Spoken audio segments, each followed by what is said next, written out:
I didn't intend to go to speech to tear it up, but I just, the first part of it, I tore a page because he was lying, and then the next page, and then the next page. I thought it was a manifesto of lies all throughout, so I better just tear up the whole speech. Oh yeah, that totally makes sense. The speech was a manifesto of lies, so I'd better tear it up. You never know, I mean, what if it fell into the wrong hands? Now, the speeches are on strong paper, so you have to do it a few times to get it done. Yeah, that and the fact that you were totally shit-faced and pushing 100 years old must have made it tough. About Nancy Pelosi? Nancy Pelosi's retirement. I think she's an evil woman. I'm glad she's retiring. I think she did the country a great service by retiring. I think she was a tremendous liability for the country. I thought she was an evil woman who did a poor job, who cost the country a lot in damages and in reputation.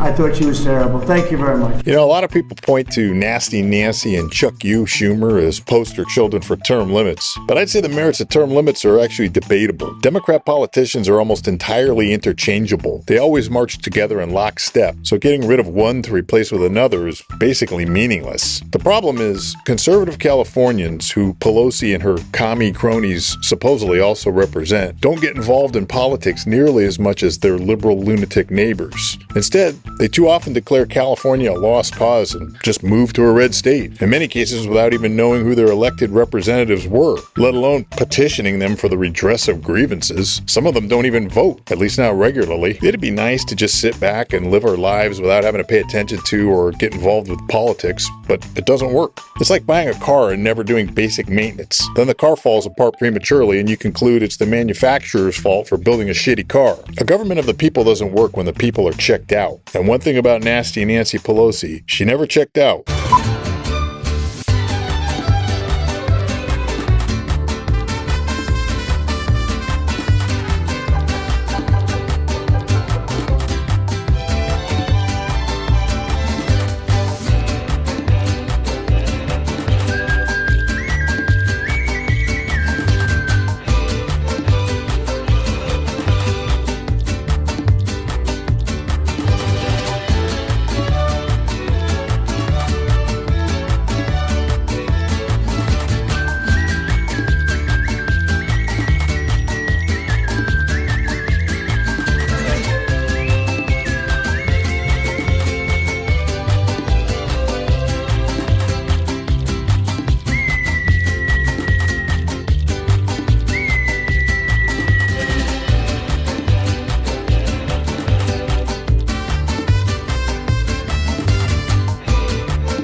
The farmers, these are folks mostly who voted for Donald Trump. He has devastated, for example, the soybean farmers in my state. These shows pull this shit all the time. Instead of having this snake oil salesman tell us about how the farmers are getting screwed, why not put some farmers on the show so we can get their story straight from them? Are you picking up that left-wing echo? So I just want to play this for you, and we'll talk about it on the other side. J.B. Pritzker, though, is pretty happy because he thinks now the federal government should return $1,700 per Illinois family because the tariffs were struck down. Well, Governor Pritzker is not only economically illiterate, historically illiterate, and probably functionally illiterate, but he is also somebody whose every action and policy is designed to hurt and betray America. I felt like Stephen Miller was about to jump out of his skin there. There was a lot there. What did Mr. Miller say that was inaccurate? Maybe I missed it, but it definitely sounded like he was about to jump out of his skin. I mean, he was screaming and cursing and, yeah, actually he sounded pretty calm. You're clearly under their skin. Well, what is your reaction to that? Well, I thought I was just living rent-free in the president's head. Apparently, I'm living rent-free in Stephen Miller's head, too. No, stupid. Laura Ingraham asked Stephen Miller about you, and he answered her question, just like what's going on between you and Carrot Top here. The only difference is Laura Ingraham actually has an audience. He's done more to damage this country with his unconstitutional recommendations to the president, the attacks on families and people, everyday people across the United States with ICE and CBP, and frankly, moms getting shot in the face because of Stephen Miller. Yep, because of Stephen Miller, militant lesbian moms are being shot in the face. Well, one was. Of course, she was shot while trying to run over a cop.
How would you describe where we are now? Can I use any profanity?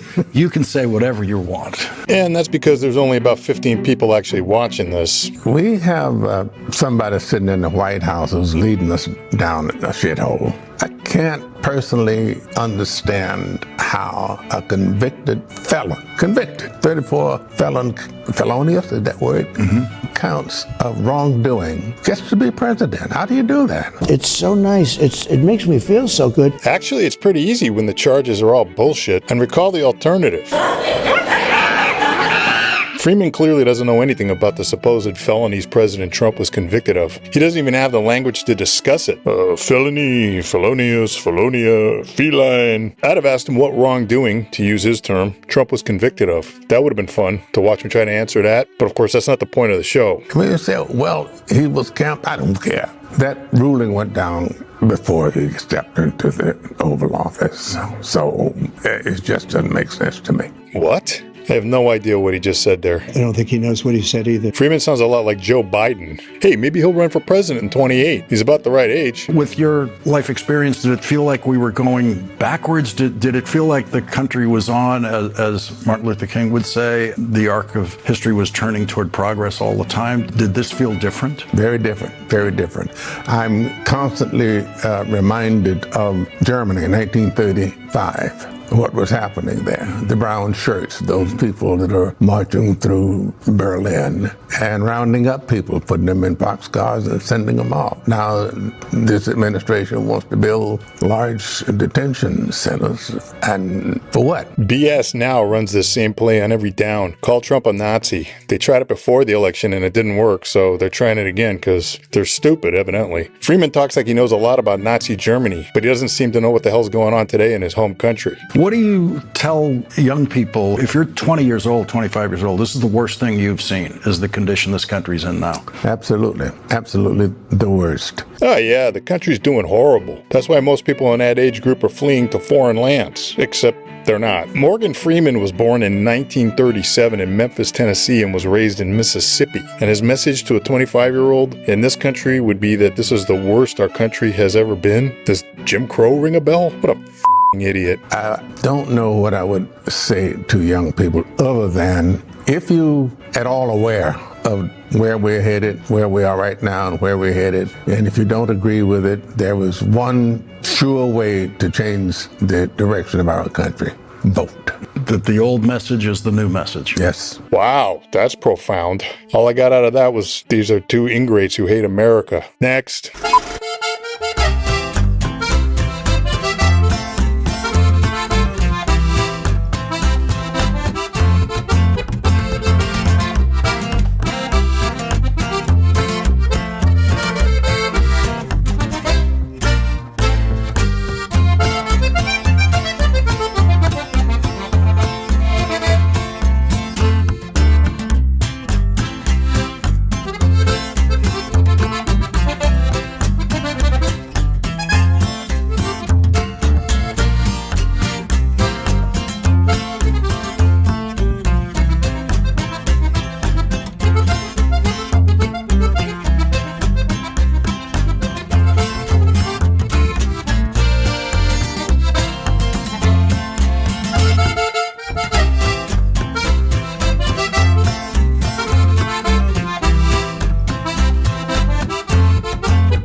Welcome, Senator, your view of the president's attack on Iran. Ari, let me tell you, if the American people are bewildered as to what this is all about, they're in good company. The safety and security of the entire Western world. That's what it's all about, no? It started off by saying we're going to stop Iran from obtaining a nuclear weapon. Well, I agreed with that years ago and still think that is proper. And then came the second explanation. No, it isn't about that. It's about ballistic missiles. They are developing ballistic missiles that threaten the United States. It can't be about more than one thing. Go on. Then came the whole argument about whether or not we were going to do something to stop them from developing terrorism around the world, an imminent threat to the United States. Yeah, and who cares about that, right? Today, Secretary of State Rubio put in a fourth idea, and the fourth idea was we did it because Israel was going to attack anyway, and we were going to be vulnerable after that attack. So we have all these rationales, and his president and his administration failing to come to Congress as required by the Constitution to clearly explain to the American people the reason for this war. He isn't required to do any such thing. Anyway, how about me giving you 4 reasons not to vote for Democrats?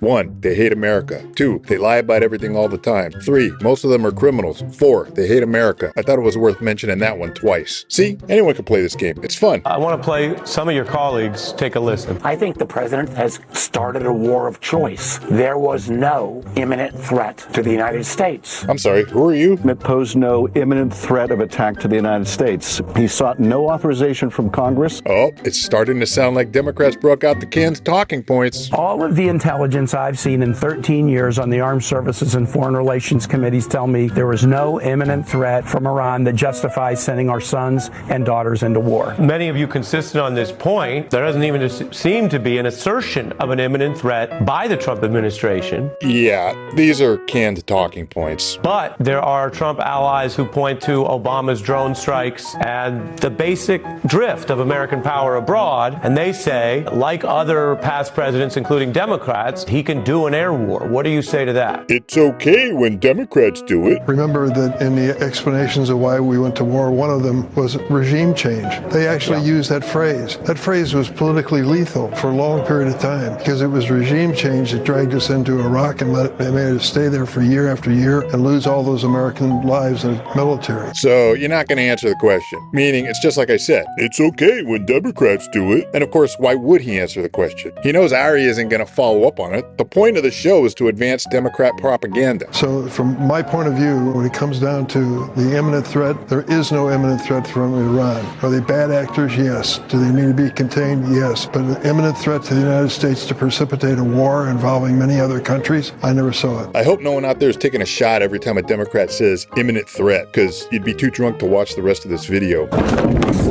These jerks always give their little bullshit qualifiers like, we know they're bad actors, but Democrats are only against evil in the abstract. They're generally totally unwilling to take any real action against it. What do you view the purpose and the likely outcome of the congressional vote? Well, I can just tell you, look at the pattern of voting with the Republican majority and the Trump administration. They never, ever, virtually never defy him on anything. Unlike Democrats, of course, who never, ever vote in lockstep. Right, Chuck? You know, Democrats are unified. We're unified. They're scared to death of this president politically. Yeah, it's not that they agree with him. They're just scared. I'm sure that's it. Does it matter that the president has not addressed the nation or done any of the normal effort to explain and presumably seek informed support for what is a potential war? Trump has kept the American people informed from day one of this military campaign. So Mr. Melber is just lying. But remember, this is the same network that won't even air a video of President Trump if they don't like what he's saying, which means they won't show him at all, pretty much. It's a dangerous thing for a president to start a war. It's easier to get into a war than it is to get out. The president needs, and the military deserves, public support for the risks that they're taking, the danger that they're facing because of the president's orders. And if the American public is bewildered as to why we're doing this, it's not a good start. Notice, too, how these assholes make it sound like our troops are victims. I guess that's why our military recruitment went through the roof when Trump took office. Every man and woman who serves in our military, including both of my kids, knows the risks they're taking and what they're fighting to uphold. That's why they deserve our honor and our respect, something they haven't gotten from a Democrat president in a very long time. The American public isn't bewildered, dirty dick. Only stupid people are. Ari, let me tell you, if the American people are bewildered as to what this is all about, they're in good company. Bruh.